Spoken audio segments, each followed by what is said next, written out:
Bismillahirrahmanirrahim. Assalamualaikum warahmatullahi wabarakatuh. Okey, hari ini kita belajar Pendidikan Islam tahun 6 bidang ibadah. Okey, bersama saya Ustazah Masyidah. Okey, dalam tajuk puasa pada bulan Ramadan.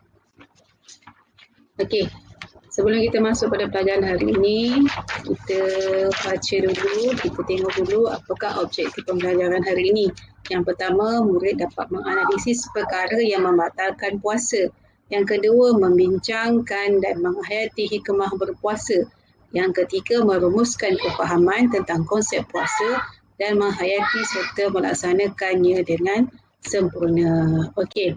Lihat pada pengertian puasa. Puasa ialah menahan diri daripada perkara yang membatalkan puasa bermula daripada terbit fajar hingga terbenam matahari.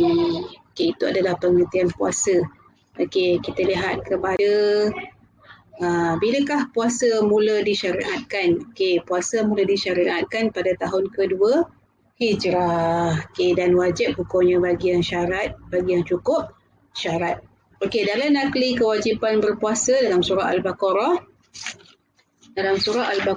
ayat 123, A'udzubillahi minasyaitanirrajim.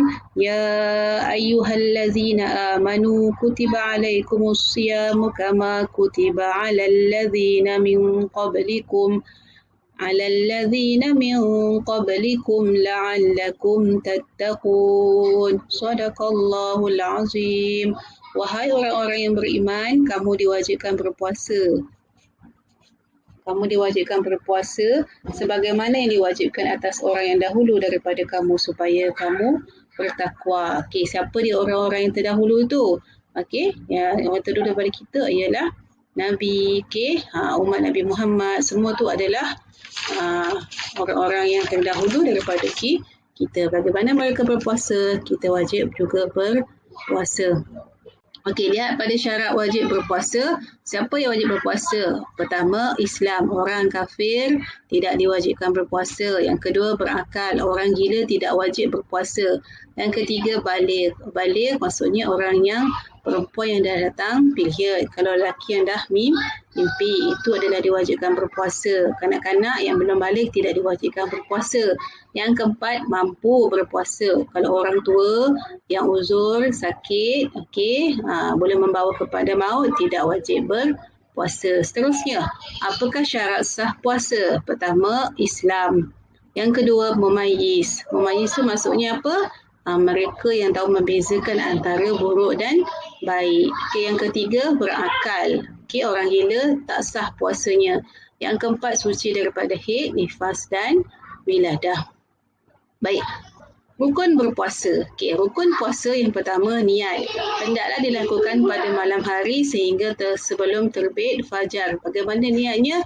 Nawaitu shauma ghadin an adai fardhi syahri ramadhana hadhihi sanati lillahi ta'ala. Sahaja aku berpuasa esok hari pada bulan Ramadan tahun ini kerana Allah Ta'ala. Itu maksudnya. Bila kita niat, kita baca niat puasa.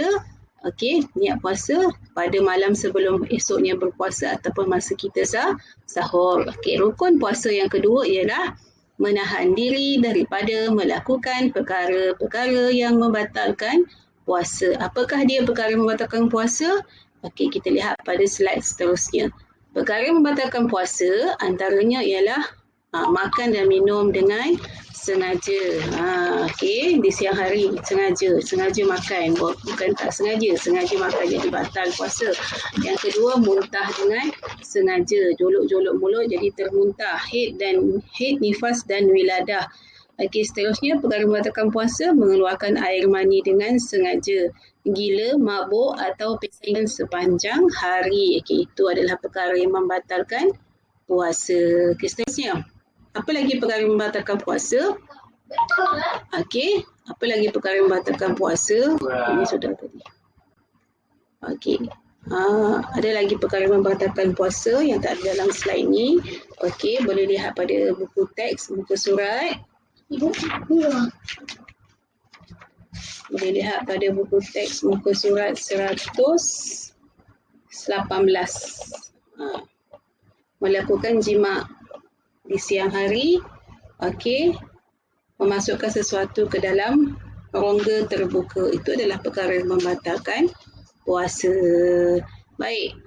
Dalam semasa kita melakukan ibadah puasa, ada beberapa perkara yang kita disunatkan sebelum kita melakukan puasa. Apa dia? Bersahur.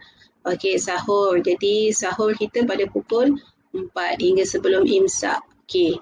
Kalau pukul 12.30 malam tidak digalakkan kerana bila terlalu awal kita akan cepat lapar. Yang kedua, mentakhirkan sahur. Macam tadi dah pukul 4.30, pukul 5.30 sebelum imsak. Menyegerakan berbuka, berdoa sebelum berbuka. Apa dia doa buka puasa? Allahumma laka sumtu wa bika amantu ala rizqika aftartu bi rahmatika ya arhamar rahimin. Jadi kita disunatkan berbuka dengan rutab atau tamar. Okey. Seterusnya, hikmah. Hikmah berpuasa, okey, terbahagi kepada dua, iaitu daripada segi rohani dan juga jasmani. Daripada segi rohani, okey, bila kita berpuasa meningkatkan kekuatan kepada Allah dengan memperbanyakkan amal ibadah.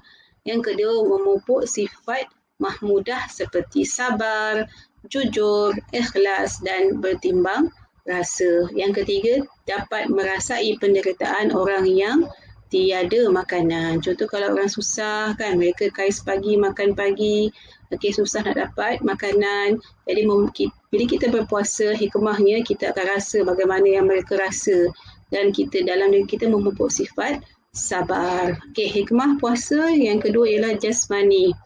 Apa dia? Dapat mendisiplinkan diri dengan mematuhi adab ketika berpuasa.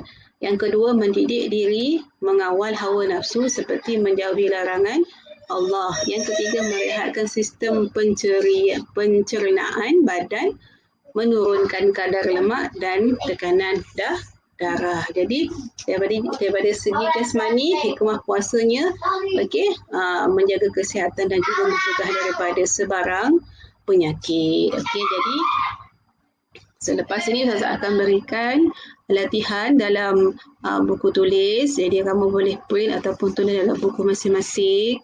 Okey, dan pastikan siapkan tugasan itu segera. Okey, itu saja pembelajaran kita untuk hari ini. Sekiranya ada soalan boleh ditanyakan dalam kumpulan. Sekian. Wassalamualaikum warahmatullahi wabarakatuh.